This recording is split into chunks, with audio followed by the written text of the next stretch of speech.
Anak! Wag na wag kang magpapanik anak ha pag may mangyayaring sunog dito sa ating bahay ha. Ang unang-una mong gagawin is, maghahanap ka ng... Yes? Ay, wait lang anak, may importante lang akong pupuntahan ha. Diyan ka lang. Sige, Nay.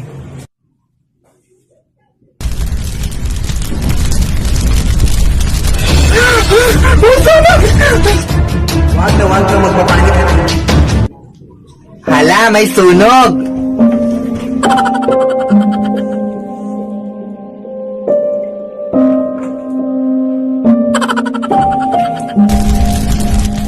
Hala! Ang lakas na ng apoy! Hala, hindi pa rin namatay yung apoy! Char!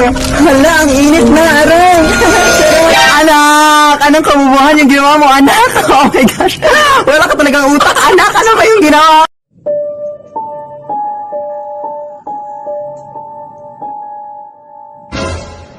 Nay!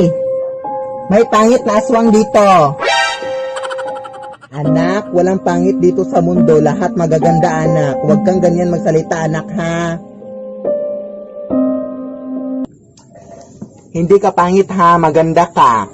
Salamat po. Anak? Huwag kang manghusga ng mga taong hindi mo kilala, ha? Okay po, Nay. Hi, ano pong pangalan mo? Nicole po. Ay, friendly ka pala, anak? Kaya pala ang pangit mo, tingnan mo yung mukha mo, yak! At ang social distancing pa yung ngipin mo, at tignan mo yung mga damit mo, yak! Pampulubi talaga, lumayas ka nga!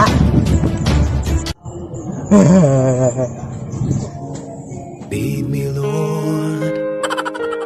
Anak, punta lang ako ng mola para mag-grocery. Okay, Nay. At siya nga pala, wag na wag mong bubuksan tong pinto, anak ha. Kahit ba anong mangyari sa mundo, anak, wag na wag mong bubuksan tong pinto ha. Alam mo naman ngayon ang panahon, ang dami ng mga budol-budol na tao. At sino na ang posibleng pumasok dito? Baka manakawan tayo. Sige, Nay, masusunod po.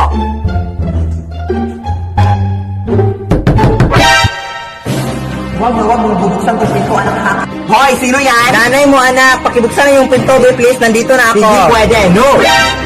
Kung ano ba nangyari sa'yo, anak? Mama mo, tuhoy. Tumahimik ka nga, wag mo kong lokohin. Sige, silipin mo nga ako dito para makita mo yung mukha ko. Hoy, lumayas ka nga. Bakit ka nandito sa bahay namin? Uy, anak, nanay mo to. Ano ka ba? Ikaw yung totoong nanay ko. Halika nga, lapit ka. Di ba, wig lang to. Totoong buhok yung sa nanay ko. Lumayas ka na nga, be. Tawagan ko yung pulis. Layas! Anak, pakihanap ng suklay, be, please. Okay po, Nay. Nay, wala dito. Paano mo mahanap at puro bibig yung ginagamit mo? Kung bata ka?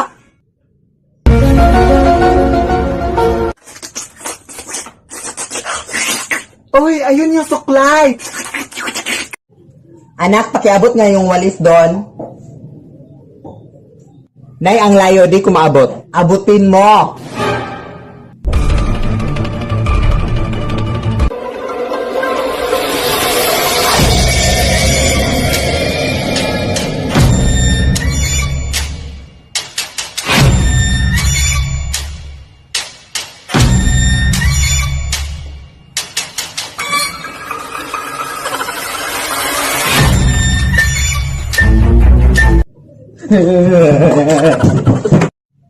Anak? Yes, Nay? Kilala mo ba yung kapitbahay nating si Ronaldo? Oh my gosh, paano nalaman nila yung pangalan niya? Baka manasumbong sa kanya. Oh my gosh, matutunan pa lang naman kami next week. Oh my gosh, ano na gagawin ko? Ha? Hindi, Nay, hindi. Sino ba kasi yan, Nay? Hindi ko yan kilala. Promise. Bakit parang galit ka? Basta, hindi ko yan kilala, Nay. Sorry. Siya na kasi yung bagong magiging tatay mo, anak. At siya nga pala, buntis ako ngayon at siya yung tatay. So, meron ka ng bagong kapatid, anak. At next week, parang ikakasala kami sa mga Lunes siguro next week. Ha? Kaya respetuhin mo siya. Lead me, Lord. Nay! Parang nasa labas yung inutangan mo ng 30,000, Nay. Sabihin mo wala ako dito, anak, ha? Sabihin mo wala ako dito. Ha? Di ba sinabi mong kasalanan yung magsinungaling, Nay? Mag-sorry ka lang ni Lord pagkatapos, ha? Sige. Kaya wala dito si mama. Sige. Lord, sorry Lord, kung nasinungaling ako, Lord, nandito naman talaga si mama, Lord, pero sabi kasi niya na, huwag niya sabihin na nandito siya kasi wala pa kaming pambayad sa utang, Lord. Patawad talaga, Lord, God, kung nasinungaling ako, Lord. Lead me, Lord. Anak, anong gusto mong maging paglaki mo? Doktor, Nay. Ay, wag yan, anak, mahirap lang tayo, wala tayong pera pang gastos dyan, anak. Sige, mag-nurse na lang, Nay. Ay, wag din yan, anak, nakakapagod maging frontliner. Ha? Teacher, Nay. Ay, wag din yan, anak, nakakapagod maging teacher, anak, baka ma-assign ka sa malayo. Bumbero. Bumbero, baka masunog ka dyan. Piloto, Nay, piloto. Piloto, baka mabangga yung airplane mo. Pulis. Oh my God, madami ng mga masasamang tao ngayon. Ano ang gagawin mo dyan? Chef. Wag. Accountant. No. Physician. Di yan pwede. Architect. Lawyer. Scientist. Wag. No. Hindi. Psychologist na. No. Dentist na. Engineer. Hindi. Lead me, Lord. Lead.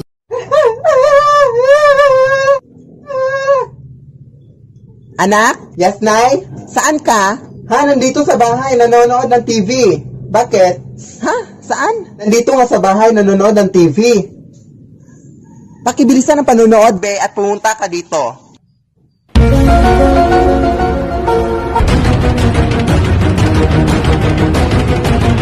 Anak, punta lang ako doon sa bahay ng tita mo, ha?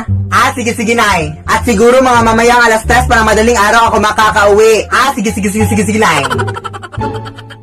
At saka, anak, wag mo kakalimutang ilock yung gate, ha, bago ka matulog. Kasi baka malooban tayo, anak, at manakaw yung mga bag at mga prestige products na nandun sa ating sala. Mga pera pa naman yung mga laman ng mga bag na yon. Ha? Okay, Nay. Huwag mo kakalimutang ilock, ha, bago ka matulog. Oh, yes!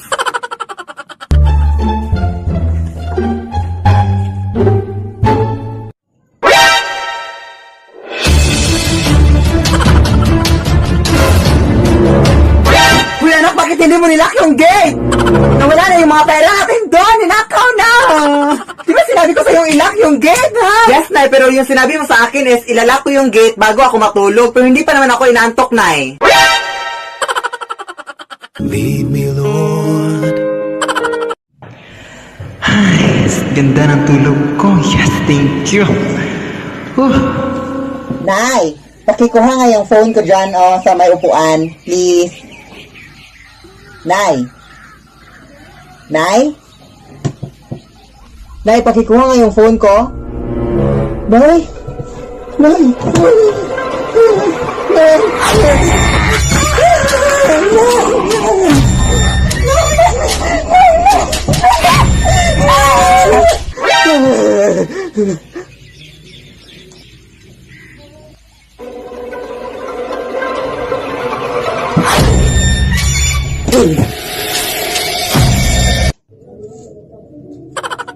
Nangyari dun?